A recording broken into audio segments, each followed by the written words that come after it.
this for a tough decision early on? Which direction they go here is going to say a lot about what this... And this is a big piece of the puzzle right here. Maybe a no-brainer, but a great pick regardless.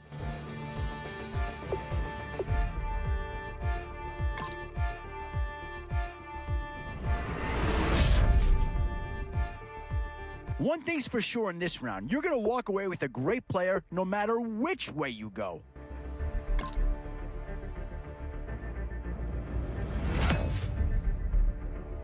Washington's been represented once already in this draft. Could one of his teammates be about to join him?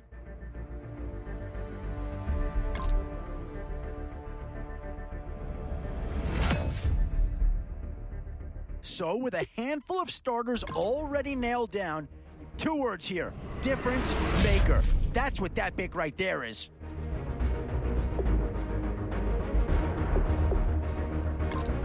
And this team does have a lot of needs, but this guy is a legitimate star, and he'll make everyone around him better.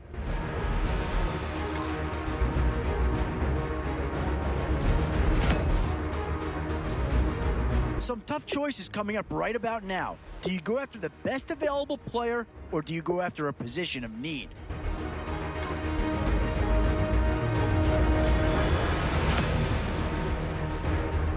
Where to now? Do you get yourself a big brute for the trenches, or someone who can really help you out at the playmaking type spot?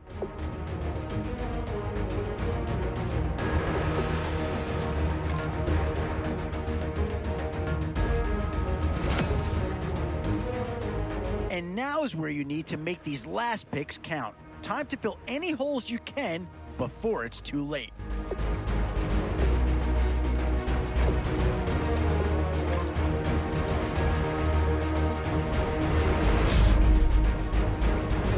Tough call here. Do you try and get tougher up front, or get yourself a player in what we call a skill position?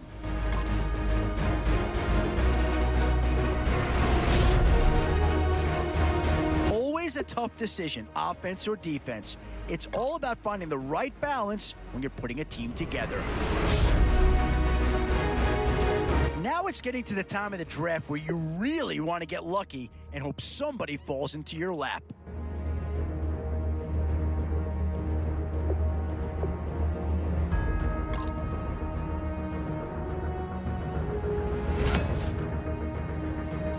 A bit of a dilemma with this threesome. Which side of the ball do you turn your focus to here?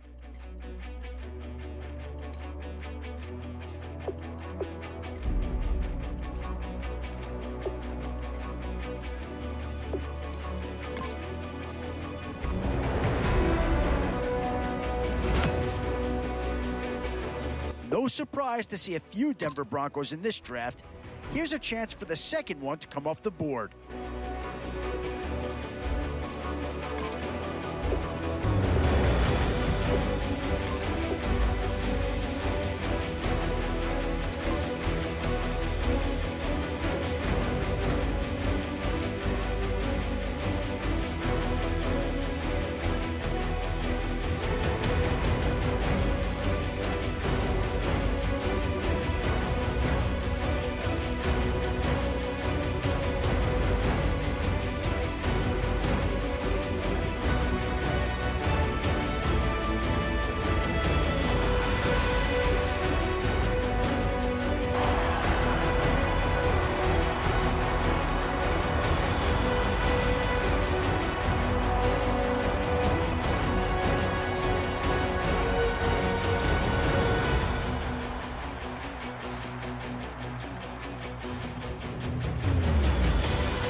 All right, Larry, thank you. It is indeed time for a draft champions matchup and what is set to be a great draft champions matchup. In the booth, I'm Brandon Gaudin with Charles Davis, and these guys should have a huge impact on the outcome of this game. They're ready to roll. We're ready to roll. Let's roll.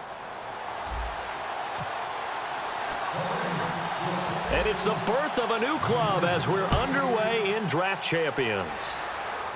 This will be taken about the 12.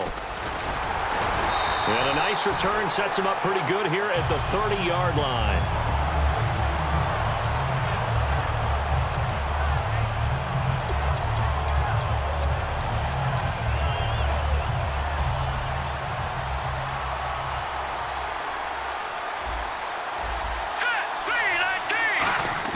On first down, it's Simeon. Caught on the left side by Benjamin. And down he goes, but he takes it up to the 40. It's a 10-yard pickup, and it moves the chains. In recent years, the slot receivers really gained stature in the NFL because they can do so many things. Yes, they can line up wide like your normal wide receiver, but they have that kind of courage and toughness to run routes in the middle of the field and become dependable targets for their quarterbacks and move the sticks. Those guys are worth their weight in gold. He's brought down that time by a couple of Raiders. And on 2nd and 10 now.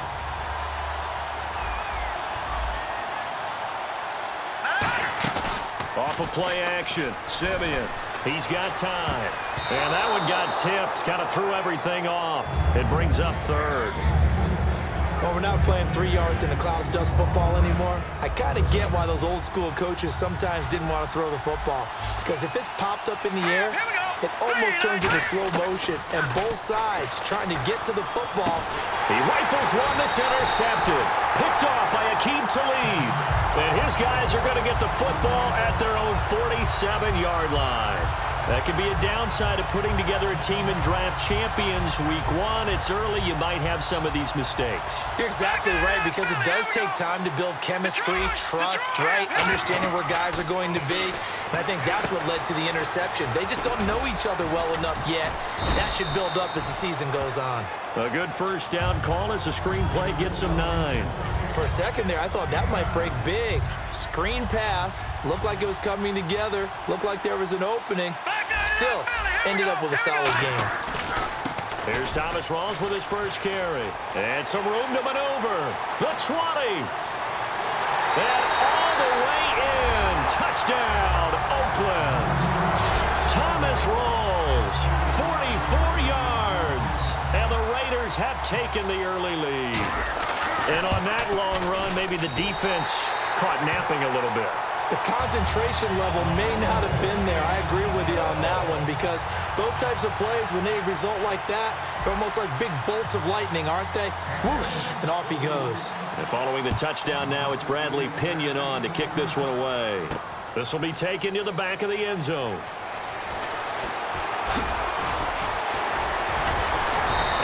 Up about 4 yards shy of where he would have been if he had taken a knee, as they'll start at the 21-yard line. Here comes the Jaguars offense as they get set here. And following the interception, just any interception, are you a little bit more cautious when you start that next drive, or no, you just throw that out the window? I think you are. I don't think that there's any way you can run back out there and go, totally didn't affect me. Let's just go ahead and be loose with the football again. You're going to take care of it, but you have to be careful about being too cautious, because now you can't run any offense at all. Still want to attack. We'll see how they attack him here. Now a loose football. Coleman lost it, and the Raiders pick it up. And he's into the end zone. It's a fumble return for 6 and a Raider touchdown. Huge play by the defense, not only to force the fumble, obviously, but to return it for a touchdown. And I know it's no fun for anyone who plays offense, but isn't it fun to see how a defense rallies when there's a fumble return and everyone tries to find someone to block and bring it all the way home? I always like their celebrations because they don't get there that often. No, they're not choreographed very well usually. This will be fielded on the back line of the end zone. And out now comes Jacksonville as they get ready to go.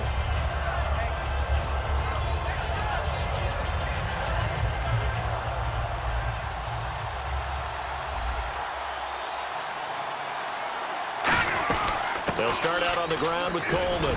And he'll go down right at the 30-yard line. 5 yards on the carry. Good pickup on first down. And that's exactly what you want on a first down run. Pick up 5 yards, bring up 2nd and 5. The defensive line, though, they've got to figure out a way to out-leverage the guys up front, because the offensive line is winning at the point of attack. A really nice gain of 25 yards. I know many people like to throw to the tight end, maybe in a little flexed out position, because he creates mismatches with his size. And no escaping this time as he'll go down. They got him for a sack. Jordan Hicks in there to sack him for a loss of 6.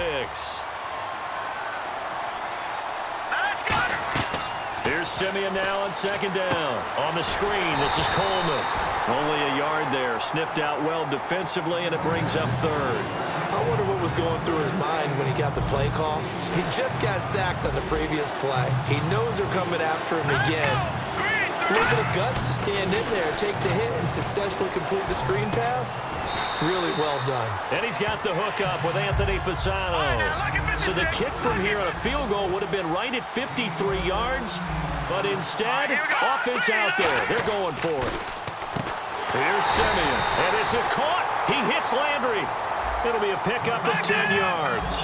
And on fourth down, they're able to convert and move the sticks. As a defender, I always found the slant route extremely difficult to cover unless you're able to jump on top of it early, because once he gets his hands on the ball, he's at full speed going away from you. It all happens in the blink of an eye, doesn't it? It really does. The timing is so important. That ball's got to be out of the hands of the quarterback and to the receiver like that. And if it is, you often get a very successful play. They'll fake the handoff. Now Simeon. Benjamin with it over the middle. It's a gain of 13 for number 13, and it gives him a first down.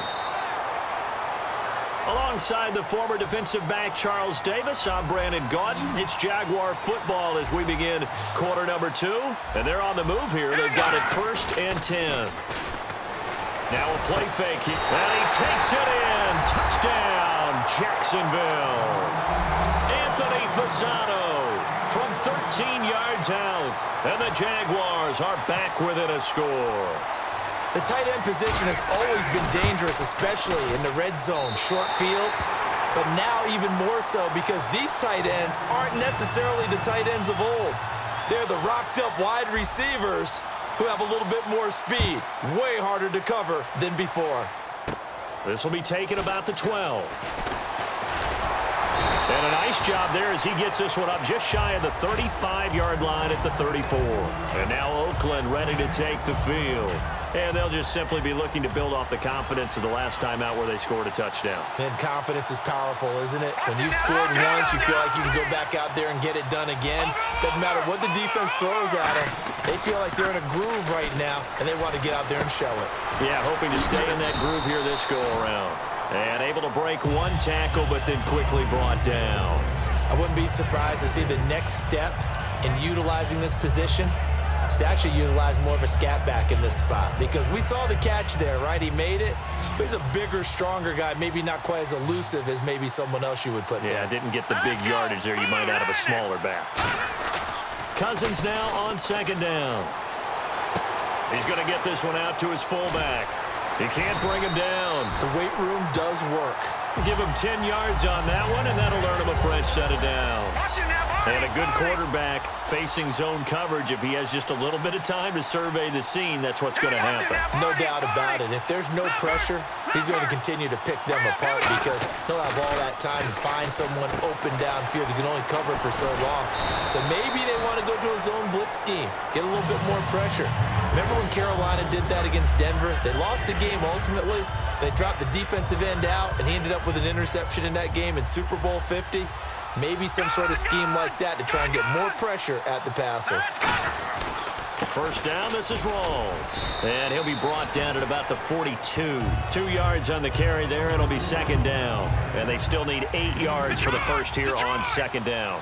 That's a good play by the guys on the defensive side of the ball. Held him to a gain of 2. And that changes the playbook a little bit now for the guy calling plays. 2nd and 8. Now he's got to probably think about going to the air instead of maybe staying with the ground game. A nice pickup there, 10 yards, and it'll move the sticks. 2 minutes to play here in the first half. Back to Denver right after this.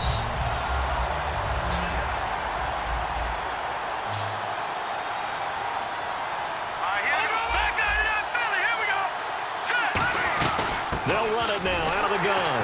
And he is going to lose yardage here. That's going to go as a loss of a yard, and it'll be second down. And that was a nice play by the defense. And it is tough to be an offensive lineman nowadays, especially if you're dealing with how the defensive tackles have evolved. Their quickness, their agility, their speed has changed the big guys in the middle, the center, and the offensive guards. Formerly, they were just power players. Now they have to be light on their feet as well to keep up with the speed of the defensive players. It's a 9-yard pickup on the play, and all of a sudden here, it's third down. I think the best offenses love to get the ball to their running backs in open space because they have the ability to make people miss, and they also have the ability to run over people. And if you do that throughout the game, after a while, they might just run through some of those tackles and go a long way. Well, we saw him shed a nice tackle on that play. So it'll be first down here after the run. On third down, that's a good job of situational football and understanding where the first down marker was and getting there. They go play action here on first down. Robert Woods, the intended receiver that time. And now it's second down.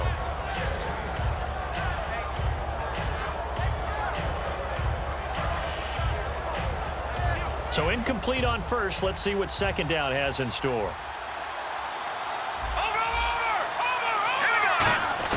On second down, Cousins again. Caught on the right side, Reed. Only 3 yards on the catch. It's third down. With a strategy. And now the Jags defense deciding to call a timeout. It's just their first, so they'll have 2 remaining here before we get to halftime. And a really long drive here, and it goes on and on. 1 receiver left, that's Allen. Let's go. Green, 30. On third down, Cousins. They got him in. It's Woods. And he gets the first down yardage he needs before he's brought down at the 6. And quickly, they get to the line. And fits the exact right word. Over the middle, there's almost... And he'll take it into the end zone for a Raider touchdown. Thomas rolls with his second touchdown here in this first half. And the Raiders add on to their lead. Now the point after try for Santos. It's good, and it is now 21-7.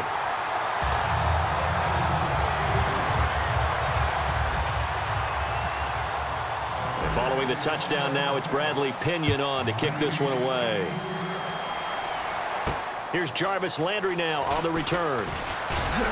They'll bring it back to just about the 25, call it the 24-yard line. The Jaguars offense now heads back onto the field. And with time quickly fading here in the second quarter, not sure how aggressively, offensively they want to play this. I think we'll find out just how much they trust their guys in this situation if they decide to take a shot. A fight for the football, and it's intercepted. Picked by the Hall of Famer Mel Blount. And his crew will take over with a football at the 35-yard line. The Raiders offense now making their way back out onto the field.